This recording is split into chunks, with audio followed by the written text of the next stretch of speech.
All right, dwellers, welcome back to our channel. This is Draw Chronicles, a channel dedicated to all issues about real estate and more. And on today's episode, we're going to discuss the step-by-step processes in building an apartment. And then we're going to narrow down the conversation on two-bedroom apartments. We are glad to have engineer Alfred Daji with us today to help us have the understanding and nitty-gritties behind all the processes one will go through to build an apartment.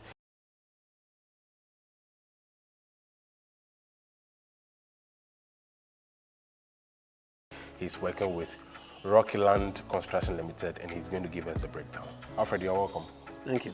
How are you doing? I'm fine. What about you? Yes, it's glad to have you. You were busy on something, but we call you from site. Yeah. People are happy to have you. All right, so if one wants to start, build an apartment after having a vacant land, what's the very first thing an individual is supposed to do? And which advice will you give to that individual? Oh, okay. If the land is already secured, yeah, I think there are a lot of processes you have to go through. Yeah. You don't just jump and then you go to the site and then you get maybe a labor force to start work. Okay. There are some things we call preliminaries, okay, which you have to go through. After going through the preliminaries, one, what it means is that you already have a building plan down. You have your land, as in your site surveyed. Okay. You have the land registered. And then you have your building permit sent to the West Department of the Assembly. Okay. And then permit is given to you. Yeah, so after doing all those, before you now have the chance to go to the site, and then you get a labor force to go and start the work, work on the site. Okay. When all that is done, and then you are set to go, yes, you have to do what you call site clearance. Yes. The thing here is maybe on most sites, maybe you can't just go and then start digging inside the bush. Okay. So you have to do what you call site clearance. Okay. Yeah, and then we also have what we call topsoil excavation. Topsoil excavation. Yeah, okay. Topsoil excavation. Yeah. I know in our part of the world we don't take those things into much consideration. Yeah. But the right thing to do, if you are going to do start a project, you have to clear the topsoil, as in the vegetable soil, the loam, out of the site before you start excavating trench. Okay. When you are done with clearing the topsoil or excavating the topsoil, then you now go to what we call excavation of trench. Excavation of Trench. Yes. Okay. Trench is the one that maybe they say they are digging hole, maybe foundation. Okay. Yeah. So excavation of trench is what we actually call it in technical terms. Yeah. Okay. Yeah, and I think that also you have experts. It can be done through mechanical or manual means. Okay. Because you have earth moving machines that can actually dig the trench for you, or excavate the trench for you. And we also have, maybe you can choose to get people, labor force, to just use the manual means to dig with pickers and other digging tools. Yeah. So talking about that, before you go on, continue, the way you dig that foundation, does it have impact on the solidity of the building? Exactly. You see, the foundation or the beginning of the building is what you have to make sure that you do well. Okay. Failure to do that, you may end up spending more in the future for maintenance. Okay. So the trench excavation actually you have to go to a particular depth, and then you must dig it well, so that maybe when you cast your foundation concrete, it may lie on it. We have what we call compaction of bottoms. After digging the trench, you have to use maybe those manual means to make sure that you compact the bottoms before you pour the foundation concrete into it. Yeah, so there is a lot. So it has an impact. That's the foundation of the building. So if it is not done well, there are a lot of consequences that may occur in the future. Okay. Yeah. Now, so let's proceed. Good. And after that, the foundation concrete is what I'm talking about. Which maybe after digging of the trench, you cast the foundation of the building, what the building is going to sit on. The compaction of bottoms I'm talking about is mainly what we refer to in technical terms as natural foundation. Natural foundation. So if it is not that one, and then you pour the artificial foundation, which is the foundation concrete, you're going to pour on it. Sometimes when the building is put up, the building doesn't really settle. It takes some time to settle. Like some number of months. Before the building will settle in the sand. Even though you not see it with your bare eyes, after the building is put up, it takes some number of months for the building to really settle. That's why you see that in 3, 4, 6 months of construction, maybe a finished project, you see that maybe you see that cracks, mainly vertical cracks, come through the building. I get my point. So all these factors you need to take into consideration before getting into the site. That's why you need someone who is an expert in construction, so that maybe in future, this kind of let's say maintenance that you have to be doing you will not spend much into it when it is done well today. Yeah, getting an expert is not expensive. You know, somebody says, okay, my uncle is amazing, so long as he can get the job done, let the person go to do it. Isn't it expensive to get an expert in today's age? Not at all. You see, I think the perception is there. Maybe in the public that yes, the experts mostly charge much than the masons, but that's not the issue. I think if you come to the expert, we have different experts in what. Maybe it depends on the one you go to. Okay. So if you get the right one, and then he or she explains things to you very well, you should know that getting an expert for your construction project is better than just going in for what. An artisan who is a mason, for the person to just do the work for you. So getting an expert, I can say, is expensive. It is even more economical to get an expert than to just go and get someone who is an artisan. Yeah, so if you compare with the expenses you make in the future, if you should go for an artisan. Okay. Exactly. Okay. Yo. Now, so if you should proceed, see, after the foundation concrete is cast, I think there are a lot of people who just go ahead and then they lay what you call the footing wall. And you see, all this I'm talking about has to do with what you call the substructure. The substructure. And these are the foundation of the building. This is the foundation of whatever structure that you are coming to put down. Okay. So if it's not done well, there are a lot of things that you may be facing in the future. Okay. So what we call the foundation, the footing wall. I think when you go to site, those are the walls that they lay after casting the foundation concrete. Okay. Yeah. So after laying the footing walls, mostly see the footing wall, the size of the block should be different from that of the one you lay after the oversight concrete, or the floor, as people refer to it, the floor. Okay. That's why in administrations, when we are laying footing walls, we use 6 inches blocks in our area. Okay. And then after the footing wall and then the oversight concrete is cast, then we continue with what you call 5 inches for blocks. Okay. Yes. So if I should understand, basically the footing wall, the blocks is supposed to be bigger than the one that will come on top, right? Yes. I think the thickness of the block. Yes. Should be, yes. Yeah. Mostly we use 6 inches. Okay. But even that depends on the type of area that you are working. Okay. You see, there are a lot of places that I see maybe where you are going to put your house is not the same as where I'm going to put mine. Yeah. Maybe mine is a waterlogged area. Yours is just a plain ground. And maybe somebody else's is a kind of sloped area. So a lot of factors have to be considered when you are putting up all these things. Okay. So let's say in a slope or maybe a mountainous area, you can't just go and then you start putting a footing wall. Maybe sometimes you need many other technical things available for you to start the process. Okay. Are you getting my point? I get it. So those are the things that you need to consider. Then after what we call a footing wall, we now first you need to cast the columns. Okay, columns. Up to some level. Is it the ones we call pillar? Yes. Okay. Yes. I think many people call it pillar. Yeah, yes. So what you call columns, you have to cast them to that particular height of the footing wall, and then we have to now pour what we call the hardcore filling. I think people use laterite. People just go and then they fill some gravel and then they put inside. The one they use for the filling. Okay. And then you have to compact it. Make sure that you stay for some time. That's when it is maybe, let's say, raining season. You have to leave it for rain to pour on it. A lot, and then you do the compaction very well. What is it necessary for you to compact it so well? You see, if it is not compacted, if the place is not compacted, you see that you have air spaces in between. Maybe you cannot see it.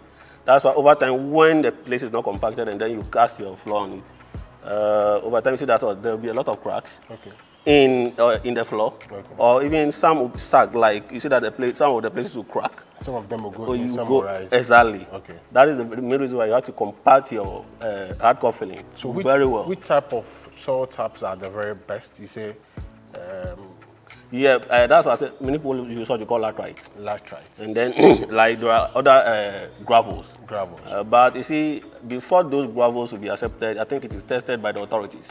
You don't just wake up, or maybe someone who is a truck driver will just go there and then fetch any laterite or gravel at all for you to start use this to fill your.